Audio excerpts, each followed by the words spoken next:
Bonjour à toutes et à tous et bienvenue pour un nouveau numéro de Metal Missile et Plastic Gun. Aujourd'hui, comme vous pouvez le constater, et la couleur est mise, encore une émission consacrée à nos amis les Thundercats. Je pense qu'ils en valent la peine. Je pense qu'ils ont marqué une génération et beaucoup d'entre nous s'en rappellent ou pour eux, de toute façon, comme pour moi, ça constitue une actualité toujours bien vivace. En disant ça, je pense à Papy, je pense à Grand Fred, je pense à Marie-Jeance et je pense à Sensei Siegfried. C'est encore pour vous les gars. Donc aujourd'hui, nous allons voir deux autres protagonistes importants de notre série adorée, à savoir Tigra, ou Tigro en français, et puis bien sûr l'immense, le terrible Mumm-Ra. Donc, le packaging comme d'habitude, nous l'avons vu la dernière fois, hein, vraiment un très beau packaging avec de belles couleurs, des éclairs, le visage du personnage sur le côté, un petit descriptif de ses possibilités au dos. La boîte, comme toujours, hein, s'ouvre par le haut. Très belle boîte, comme on vient de le dire. Suffisamment fenêtre pour qu'on puisse voir ce qu'il y a à l'intérieur sans chercher. On sait tout de suite de quoi il s'agit et ce qu'il y a à l'intérieur. Donc voilà, nous allons extraire Tigra. Voilà. Alors donc, là aussi, nous sommes en présence d'une figurine de 20 bons centimètres, bien costaud, bien comme il faut, et très très détaillée au niveau du visage. Là, vous voyez que sa coupe de cheveux, les rayures de tigre, et puis sa chevelure qui est blanche sur les côtés et derrière sont bien rendues exactement comme le personnage du dessin animé, et ça c'est vraiment génial. Là aussi, les amoureux du détail remarqueront que Tigra a les orteils à l'extérieur de ses chaussures. On a affaire à un jouet précis fait pour les collectionneurs exigeants.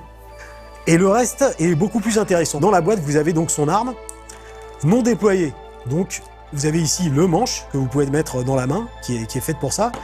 Et comme vous pouvez le constater, qui est terminé par trois boules d'un bola. Donc ce qui est intéressant dans l'arme, au premier abord, dans l'arme de Tigro, c'est que quand il la déploie, c'est à la fois un fouet, donc il peut s'en servir pour tenir à distance l'ennemi et lui infliger des coupures de loin, mais c'est aussi un bola. Il peut aussi entraver ses ennemis, les attraper par les jambes, les bras, pour les neutraliser et les immobiliser. Bandai a pensé à tout cela et a pourvu votre figurine d'un fouet bola du plus bel effet. Donc là aussi, nous avons différentes possibilités. Ça aussi, c'est très très bien pensé. C'est que vous pouvez enlever les trois petites boules du bola pour faire une première version assez courte. Voilà, la version courte, le bola est déployé et le fouet aussi un peu. Et puis, s'il y a plus d'ennemis, il faut passer à la vitesse supérieure. Donc, vous enlevez le manche, vous mettez un nouveau manche avec une lanière plus longue, et vous rajoutez la première lanière au bout. Et là vous avez tout le range de combat que peut vous apporter une arme de distance. Là, je pense que les mutants, Crawlor et Gorior vont se rapprocher plus difficilement en y réfléchissant à deux fois pour ne pas se prendre un bon coup de feu comme ça. Donc voilà, superbe, le costume est respecté, la symétrie entre l'épaule couverte et l'épaule libre, exactement comme le costume original, c'est très beau, la tête bouge.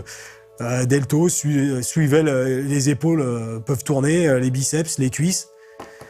C'est une superbe bête. Il est très costaud, très imposant. C'est vraiment un plaisir de voir qu'on a réussi à restituer la puissance graphique de Thundercats. Vraiment, le caractère design de cette série était vraiment très très intéressant. Donc là, vraiment sur le jouet, on profite vraiment de ce qui nous a plu quand on regardait la série.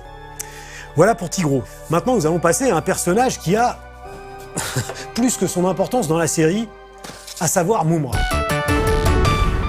Mumm-Ra, comme le savent les fans, accueille entre guillemets quasiment les Thundercats à leur arrivée au premier épisode, lorsque Mumm-Ra décide d'attaquer les Thundercats pour leur dérober, bien sûr, l'œil de Thundera qui est serti dans l'épée d'Omance. Il décide de changer de forme. Et là, blam, les bandelettes explosent, il grandit et il prend en muscle. Et puis, avec les ailes qu'il déploie, il s'envole pour attaquer les Thundercats. Nous allons donc voir Mumm-Ra dans toute sa splendeur, dans sa version puissante et au moment où sa magie est à son pinacle pour pouvoir dérober l'œil de Thundera aux Thundercats. Voilà, donc nous extrayons voilà l'incarnation du mal qui est Mumm-Ra. Alors, à mentionner que ce Mumm-Ra est, en fait, comme vous pouvez le constater, est à la dimension du Starlion que nous avons vu la dernière fois. Il fait 15-16 cm, pas plus. Donc il est un peu moins imposant que celui-ci, mais il est quand même intéressant. Nous avons des bandelettes. Dans le dos de Mumm-Ra, il y a des trous prévus à cet effet. Donc vous pouvez fixer les bandelettes pour que celui-ci garde son air de momie. Voilà, et puis l'autre bandelette que je fixe. Voilà ce que ça peut donner. Un beau Mumm-Ra prêt à combattre ses ennemis et à obtenir le pouvoir, ce qu'il considère comme le pouvoir suprême qui le rendrait réellement invincible, l'œil de Sundera.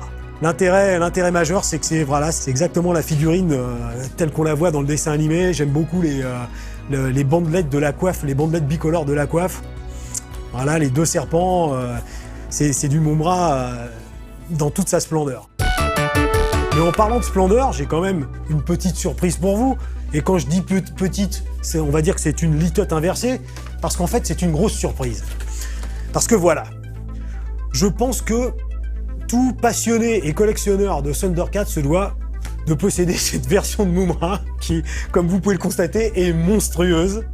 Donc vous voyez une boîte magnifique, vraiment assez épurée, assez spartiate, hein, pas grand chose d'écrit dessus, les couleurs sont respectées.